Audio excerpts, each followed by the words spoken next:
कहानियों की दुनिया में आपका स्वागत है। एक छोटी सी कहानी आपके लिए, सपनों की उड़ान। कहानी को पूरा जरूर सुने। नीलकंठ एक छोटा सा कबूतर था जो एक पुराने खंडर में रहता था। वह अपनी माँ और भाई बहनों के साथ खुश था। लेकिन नीलकंठ के मन में एक सपना था, ऊंचे आसमान में उड़ने का सपना।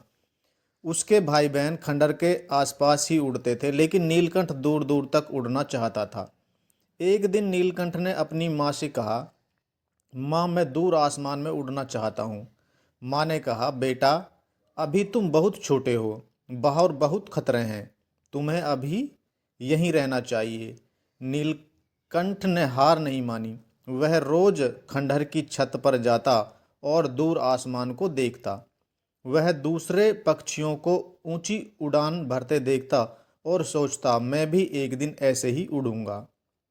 एक दिन नीलकंठ ने फैसला लिया कि वह अपनी माँ की बात नहीं मानेगा।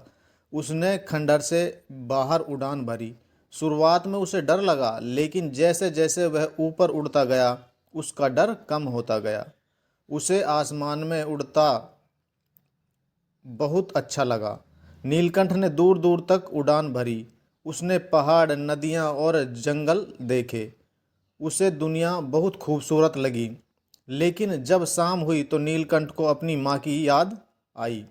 उसे पता था कि उसे घर लौट जाना चाहिए। नीलकंठ खंडहर की तरफ उड़ा।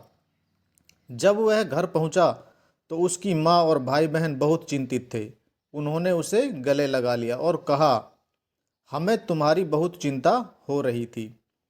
नीलकंठ ने उन्हें अपनी उड़ान के बारे में बताया। उन्हें बताया कि उसने कितनी खूबसूरत चीज़ें देखी हैं।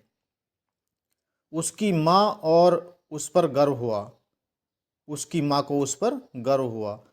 उसने कहा, मुझे पता है कि तुम एक दिन जरूर ऊंची उड़ान भरोगे, लेकिन अगली बार मुझे बता कर जाना। नीलकंठ ने अपनी माँ से वादा किया कि वह अगली बार उन्हें बताकर जाएगा। उस दिन से नीलकंठ रोज आसमान में उड़ता। वह दूर दूर तक जाता और नई नई चीजें देखता, लेकिन वह हमेशा शाम को घर लौट आता। नीलकंठ की कहानी हमें सिखाती है कि हमें अपने सपनों को पूरा करने के लिए मेहनत करनी चाहिए। हमें डरना नहीं चाहिए, बल्कि हिम्मत से आगे बढ़ना चाहिए। लेकिन हमें अपनी माँ और परिवार का भी ध्यान रखना चाहिए। हमें उन्हें कभी भी चिंता नहीं करनी चाहिए। कहानी आपको कैसी लगी कमेंट बॉक्स में ज़रूर बताना।